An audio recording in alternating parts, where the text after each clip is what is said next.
really well, and it's been the big firmer today, whereas La Petite Maison has gone the other way. They're both 420 now, equal favourites, but I can tell you there's about 4 times more money on La Petite Maison compared to Euphrates Dream, so they are happy to let you on La Petite Maison. You can put it on like paint. The boys at Tab are happy to let you on, and they're keeping Euphrates Dream very, very safe here. Very interesting betting race. Both 420, but there's 4 times more money on La Petite Maison. Happy to let you on, keeping Euphrates Dream very safe. Here's David. To win here 2 weeks ago, and he's been one of the most favoured runners in the market, but there are a few in the betting here.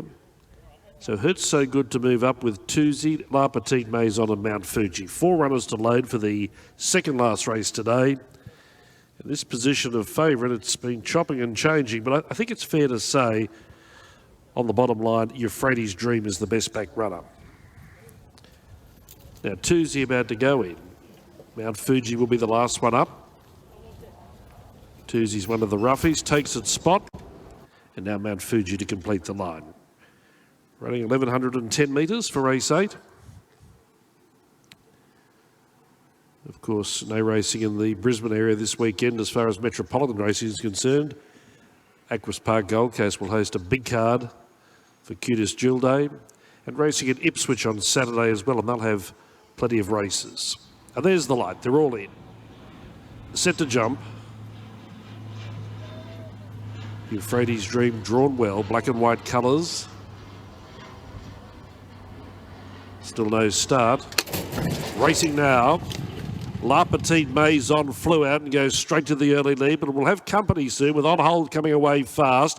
He liked him pretty jump well, but can't get outside of La Petite Maison. Euphrates Dream 4th away in the first call as they round that bend, then toe the line, followed by Tuesday, Orphan's Trust. Hurts So Good, no early speed. 3rd last, then Mikado, and Mount Fuji is last. 700 from the judge. La Petite Maison 3/4 on hold. He liked him pretty, stalks that pair, a length and a half back 3rd at the 600. One away to Euphrates Dream in a good 4th, and then came Tuesday, working hard and hard rhythm. Orphan's Trust between runners, toe the line near the rail. Hurts So Good about 5 off them at the turn, then Mount Fuji and the roughie Mikado turns in last. Into the straight, 350 left to run. La Petite Maison left the rail, tackled in earnest by On Hold on the outside. He liked him pretty, getting up nearer the inside. Then Euphrates Dream and Hurts So Good coming down the centre of the track. On the inside, he liked him pretty. La Petite Maison On Hold, Hurts So Good wider out. He liked him pretty on the inside, going as well as anything. Out wide is Hurts So Good, but I'd say that he liked him pretty, beat Hurts So Good. They're wide apart.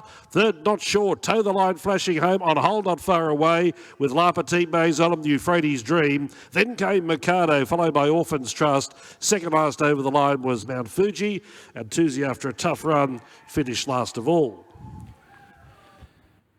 So number 13 is the winner. He liked him pretty from Hurts So Good. She was right up there on the pace, getting a beautiful run, as you could see, coming towards the home bend at number 13, trained by Rob Heathcote, giving him a race-to-race double, having had the previous winner ridden by Mark Duplessis this time. This mare by Pariah wins first up. She did trial very well recently here at Doomben, so she's obviously back for a good campaign. The runner-up didn't do himself any favours. Hurts So Good. He was running in, and it was only the last 150 metres that he really started to go straight, and it was all too late. He's missed out by around about a long neck. We're just waiting for 3rd and 4th. You'll see Hurts So Good in those blue colours.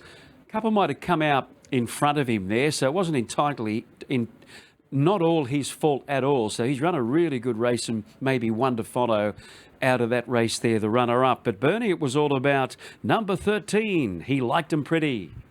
Yeah, great return, as you said, Maxie, and she always has showed a good amount of ability. That's only start number 8, win number 2, plus the 3 minor placings that she's had in the mix as well. She had a nice weight, a reasonable draw, and Rob obviously turning her out in fantastic order here today. So that's a double for the Heathcote stable here today. You're right about the second horse. He is definitely the black booker out of that race because he just continuously wanted to duck in behind heels. But a fabulous return, ridden nice and quiet. So I don't think you'll get much of a price about him next start, but he's certainly the one to keep a lookout for. But he liked them pretty. Who likes them pretty, Rob? Yeah, long story. It's a really good mate of all the owners who sadly was killed in a train accident in Sicily many years ago. And all his mates are in this horse. Beautiful story.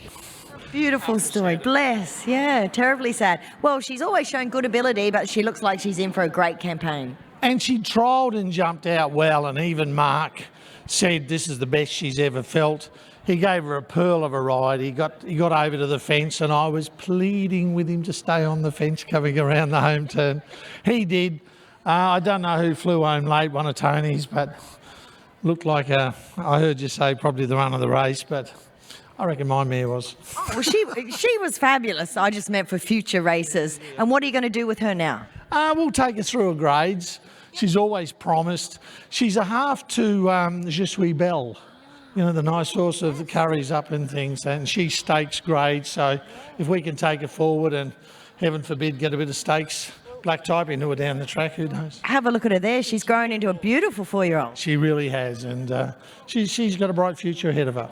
Good on you. Well done on the double. Thanks. All right, there he is, winning trainer Rob Heathcote. That's a double for the stable today. 13 beat 6, 9 and 7. Mark Duplessis here. Just a quick word. Well done. You gave that one a beautiful ride. Yeah, it was good. She's I've always thought from young horse, as soon as she's got cover, you sort of relax her early. She's always had a finish. She won a maiden like that. And we were able to do that again today. I thought, no point staying in the 1-1 when the rail's right out. I'll follow the favourite, and he sort of gifted me the rail anyway. Jimmy wanted obviously to be 2 or 3 off, and we had plenty of horse to win. I mean, some earlier on were thinking the fence was slower, but as the day has progressed, it's dried out and it looks beautiful. Yeah, I think the better horses have just won a little bit further off the fence. That makes everyone think other things that aren't there. So, no, there's nothing wrong with the fence. We see ghosts. Well done. Yeah, so do the horses, but thanks, Benny. There he is, Mark Duplessis. Track bias. It's a funny thing, isn't it? 13, 6, 9 and 7. Anthony? 69 are in there.